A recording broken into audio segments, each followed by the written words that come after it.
On January 22nd, Unity Day was celebrated in Ukraine. This holiday, let me remind you, was established in honor of the signing on January 22nd, 1919, of a certain act of reunification of the Ukrainian People's Republic and the West Ukrainian People's Republic. This so-called event was purely symbolic, since by the end of 1919, this new formation had already ceased to exist. It is known from history that the leadership of the Directorate of the so-called Ukrainian People's Republic, which declared the aforementioned, again, so-called Act of Unification, at that time did not even control half of the territories of the supposedly, again, united country, as it was then called. The left bank was almost entirely under the rule of the Bolsheviks. In the south, many districts were controlled by the detachments of Makhno and other atamans. Entente troops were stationed in the Black Sea lands, and in the west, significant territories were occupied by the Poles. Literally 2 weeks after the pompous proclamation of that act of unification, which is now celebrated as some kind of fateful document, the Directorate and its troops fled from Kiev, which was entered on February 5, 1919, by regiments of the Red Army under the command of Nikolai Alexandrovich Shchors and Vasily Nazarovich Bozhenko. So, since 1999, they decided in Kiev to celebrate Unity Day at the state level as a symbol of the country's unity. They found something around which to unite.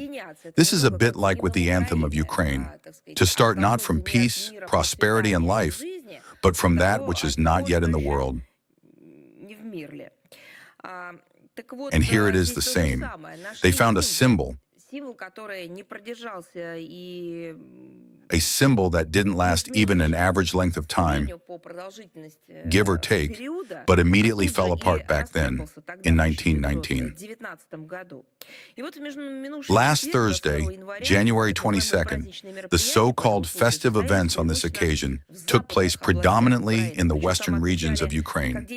Moreover, they celebrated both Unity Day and the 108th anniversary of the proclamation of independence of the Ukrainian People's Republic, completely forgetting that it was the head of its directorate, Petliura, who surrendered Galicia and Volhynia to the Poles. This is such a horrific, trashy bouquet of historical fakes that is now being presented to the Ukrainian people, so to speak, for the holiday.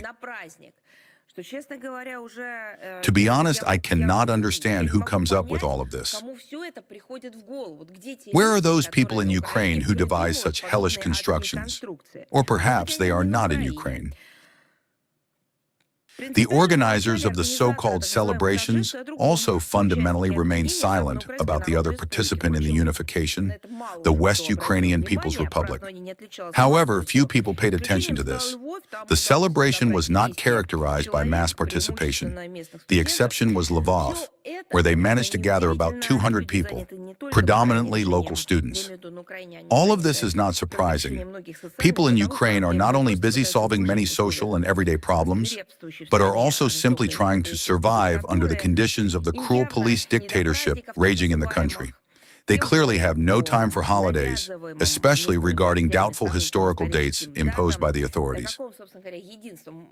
And what kind of unity can we talk about when the regime of Zelensky continues to split society along linguistic, national, religious, and class lines, implanting in it an alien neo-Nazi ideology built on historical lies, a cult of false symbols, and contempt for its own people?